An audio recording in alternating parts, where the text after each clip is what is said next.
दोस्तों इस वीडियो में हम जानने की कोशिश करने वाले हैं टाटा मोटर्स से रिलेटेड 10 बड़े अपडेट्स। बड़े तो नहीं कह सकते बट अपडेट्स ज़रूर है। सो डेफिनेटली हम सारे अपडेट्स को कवर करेंगे within a short span of time. So अगर हम देखें तो इसने पिछले 5 दिन के अंदर अपना नया 52 वीक हाई बनाया था। एंड अगर हम बात करें अराउंड फ्राइडे और थर्सडे के दिन ही बना दिया था अपना नया 52 वीक हाई। तो ये आपको ध्यान में रख के चलना है। प्लस अगर आप देखो तो इसका पी रेशियो नेगेटिव के अंदर चल रहा है। सो ये दोनों चीज़ें आपको ध्यान रख के चलनी है। क्वार्टर वन के अंदर इसका रेवेन्यू जो आया था वो 100% बढ़ चुका था ईयर ऑन ईयर, जो पिछले क्वार्टर के लिए एक बहुत अच्छी बात हुई थी। और नेट इनकम में भी 47% की बढ़ोतरी आई थी। नेट प्रॉफिट मार्जिन की बात करें तो उसने भी 74% की बढ़ोतरी अपने नेट प्रॉफिट मार्जिन के अंदर दिखाई थी। अगर हम पहली न्यूज़ की तरफ चले तो पहली न्यूज़ के अंदर आपको पता है टाटा मोटर ने जो फोर्ड इंडिया से जा रही है। सो फोर्ड के जो मैन्युफैक्चरिंग प्लांट्स है और उसके अंदर जो वर्कर्स काम कर रहे हैं, मशीनरी पड़ी है, उसके अंदर टाटा मोटर ने ना सबसे पहले तो ये फोर्ड का जो है इंडिया कार मैन्युफैक्चरिंग प्लांट जो है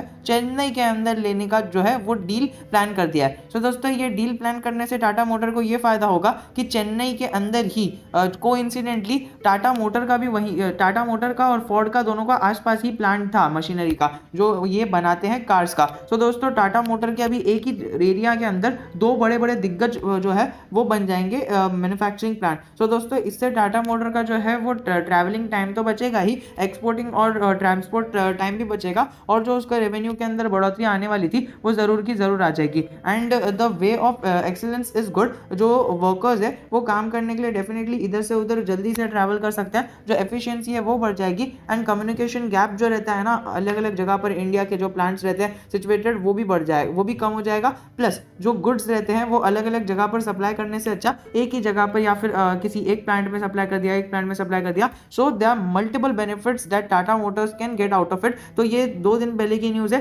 तो इसको आपको खबर लेके चलनी है। अगर हम बात करें टाटा मोटर का जो JLR का सेल्स है, टाटा मोटर का जो JLR का पेरेंट है टाटा मोटर का शेयर वो अराउंड 4 साल के एक हाई में चल रहा है। सो ये मॉर्गन स्टैनली के ने अपडेट किया है। 4 साल ने जो मतलब से शेयर का रेवेन्यू जो है ना रेवेन्यू क्या होता है, मतलब सेल्स होता है। तो पिछले 4 साल की सेल्स एक तरफ और ये 1 साल की 2021 की सेल्स एक तरफ। तो इन्होंने इस तरह का बयान अपने जो रिपोर्ट्स के अंदर बताया है, जो टाटा मोटर शेयर होल्डर के लिए एक बहुत अच्छी बात है। प्लस आरजे का investment is a good opportunity for every investor. अगर हम बात करें अभी भी जो प्राइस है वो हमें इतनी ज़्यादा हाइक पर देखने नहीं मिल रही है। अगर हम बात करें जिस प्रकार से इसे होनी चाहिए उस प्रकार से हमें ये नहीं देखने मिल रहा है। अगर हम बात करें ना तो पिछले अराउंड आप पकड़ के चलो फ्रॉम फेब हमें इसके अंदर सिर्फ 15% की अपसाइड देखने मिल रही है, और इतने बड़े स्टॉक के लिए खाली 15% की upside is not a good thing. लेकिन 1 साल के अंदर इसने अच्छा खासा रिटर्न 200% का बना के दिया है, जो किसी भी स्टॉक को बनाने के लिए बहुत ज़्यादा टाइम लग जाता है।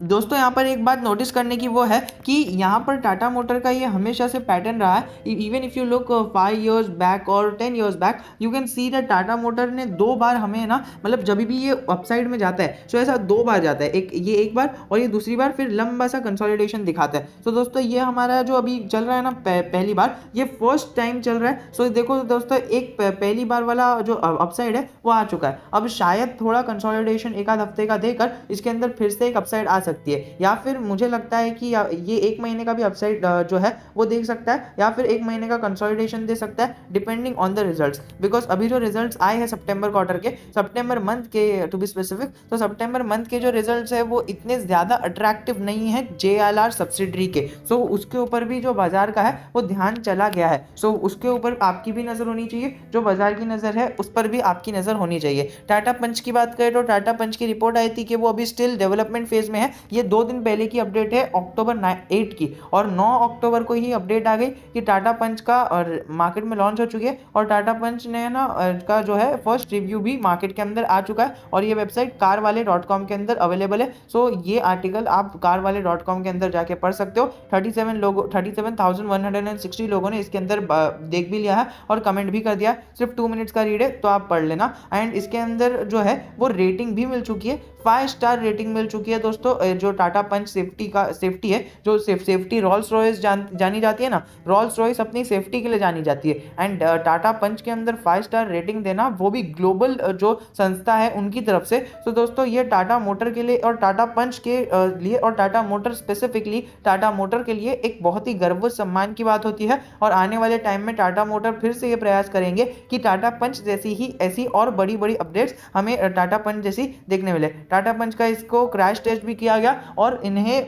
5 आउट ऑफ 5 स्कोर मिला। ये आपके सामने ही स्क्रीन के सामने है, वो भी आप देख सकते हो, क्योंकि देखिए 2 दिन पहले ही इन्होंने कहा था कि ये डेवलपमेंट स्टेज पर है और ये लॉन्च भी हो गई एक दिन बाद। सो दोस्तों ये कहीं ना कहीं टाटा मोटर के लिए एक अच्छी खबर बनती हुई हमें देखने मिल रही है। चलिए आगे और एक खबर की तरफ बढ़ते हैं। तो जो पीई ग्रुप है दोस्तों, ये हमारे वीडियो की सबसे इंपॉर्टेंट खबर है, सो इसको आप मिस मत करना। जो पीई ग्रुप है ना, पीई ग्रुप टीपीजी में recharge Tata Motors electric vehicle unit with 1 billion check. तो फिर दोस्तों 1 बिलियन यूएस डॉलर का अगर इन्हें चेक मिल गया टाटा मोटर की तरफ से, तो टाटा मोटर का जो इलेक्ट्रिक व्हीकल है उनको चार्ज करने का जिम्मा ये लोग कहीं ना कहीं हमें लेते हुए देखने मिलेंगे, अगर ये बात आ गई तो। और दोस्तों आपकी स्क्रीन के सामने है पीई ग्रुप क्या होता है। PE group is a leading global investment holding firm. Our mission is to create long term value for them through the whole stewardship of their capital. तो दोस्तों उनके पास ये एक इन्वेस्टमेंट फर्म है, ये एक इन्वेस्टमेंट करती है और अभी टाटा मोटर को भी ये 1 बिलियन यूएस डॉलर का चेक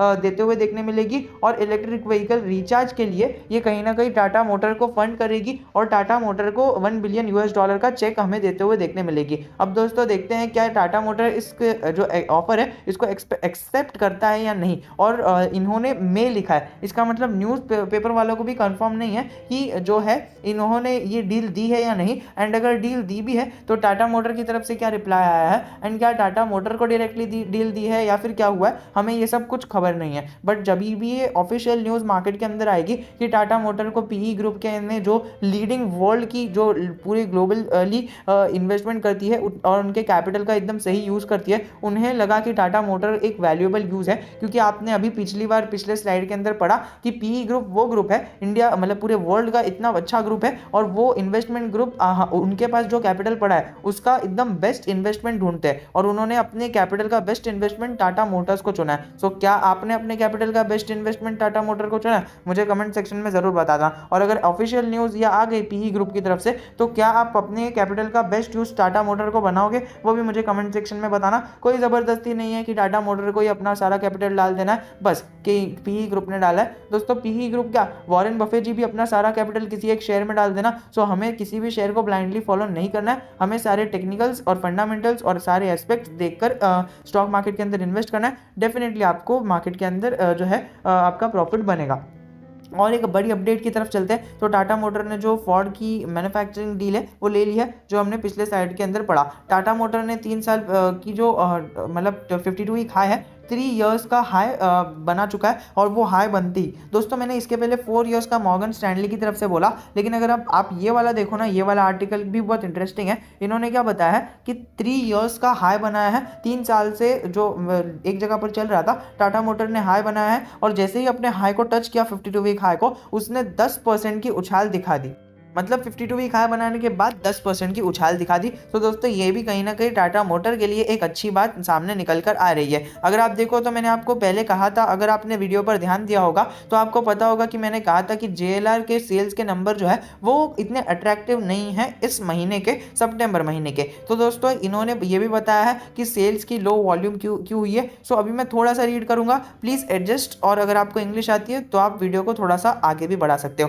FADA जो है इन्होंने एस्टिमेट किया है, estimates that vehicle inventory at dealership across the country has dipped to as low as 15 to 20 days during the current fiscal with skyrocketing fuel prices and a drop in purchasing power. Entry level customers in rural India are keeping themselves away from fulfilling their mobility needs. That said, the PV segment recorded a cumulative sales volume of 2,33,308 units in September this year. So दोस्तों ये देखिए इन्होंने जो main points को mention किया है वो भी मैं आपके सामने सामने रख देता हूँ। इन्होंने पहले बताया है कि स्काई रॉकेटिंग फ्यूल प्राइसेस आपने देखा क्रूड ऑयल का भाव कहाँ पर चल गया है। और अगर आपको चाहिए कि मैं डेली एक मॉर्निंग अपडेट टाइप बना दूँ, क्रूड ऑयल, ये करेंसी, कमोडिटी, सारी चीज़ें मुझे कमेंट सेक्शन में बता देना। मैं हर एक चीज़ जो आप कहोगे डेफिनेटली करने को तैयार हूँ। और अगर आपने अभी तक हमारे टेलीग्राम ग्रुप को ज्वाइन नहीं किया तो मैं आपको ज्वाइन करने नहीं बोलूँगा, आप बस जाके उसको चेक कर लीजिए, आपको पता चलेगा कि कितना ज़्यादा इंटरेक्शन होता है मेरे और हमारे ऑडियंस के बीच में। तो आप इसको एक अच्छे वे में ले सकते हो। अगर आप देखोगे तो 20 डेज का ही, 15 से 20 दिन का ही इन्हें बाइंग टाइम मिला, और बाकी का जो टाइम था वो हमारे कोल क्राइसिस में और बहुत सारे पावर जो सेक्टर के अंदर ये आया था अभी फिलहाल एक हफ्ते पहले, तो वो सारी चीज़ें हमें कहीं ना कहीं इसके सेल्स को अफेक्ट होते हुए दिखी है। एंड जो रूरल इंडिया का पॉपुलेशन आपको पता है कितना है, बट अभी वो रूरल इंडिया है ना, अभी अपने पास पैसे जमा करके रख रहे हैं, बिकॉज अभी नवरात्रि है, आगे दिवाली आएगी, फिर आगे एक और एक बड़ा त्यौहार आएगा क्रिसमस, और आगे एक और एक बड़ा त्यौहार आएगा न्यू ईयर। तो दोस्तों ये सारी चीज़ों का ध्यान आपको और हमें एज एन इन्वेस्टर रख के चलना है। तो दोस्तों ये तो बात हो गई हमारे सारे न्यूज़ की बात, लेकिन अगर हम बात करें टेक्निकल लेवल्स पर, तो RSI और MFI दोनों हमें थोड़ा सा एक ऊपर देखने मिल रहे हैं, ओवरबॉट जोन पर देखने मिल रहे हैं। स्टॉक हमें बता रहे हैं कि स्टॉक ओवरबॉट जोन पर चले गया। सो दोस्तों इसके अंदर हमें टाइम टू टाइम नज़र रख के चलनी है, ऐसा नहीं कि बाय करके छोड़ दिया। और मैं लॉन्ग टर्म इन्वेस्टर्स को कुछ नहीं कह रहा, मैं शॉर्ट टर्म इन्वेस्टर्स को कह रहा हूँ कि ऐसा मत करना कि आपने बाय करके छोड़ दिया, क्योंकि देखिए अगर आप ऐसा करोगे बाय करके छोड़ दिया for as a short term investor, तो शायद आपको एक आध महीने के अंदर या फिर एक आध हफ्ते के अंदर नुकसान हो सकता है। और देखिए जिस तरह से सितंबर के महीने में पावर क्राइसिस और स्काई रॉकेटिंग फ्यूल प्राइसेस हुई है, उसकी वजह से हमें इसके अंदर शेयर के अंदर रेवेन्यू के अंदर थोड़ी सी गिरावट देखने मिल सकती है, which may can lead to decrement in the balance sheet. And अगर थोड़ा सा डिक्रीज हो गया, हाँ ईयर ऑन ईयर तो नहीं होगा, लेकिन डेफिनेटली क्वार्टर ऑन क्वार्टर तो हमें कहीं ना कहीं इसके सेल्स में गिरावट तो होते हुए देखने मिल सकती है। एंड अगर गिरावट होगी तो आपको पता है कि क्या होगा, इसके अंदर शेयर के अंदर भी प्रेशर बनेगा।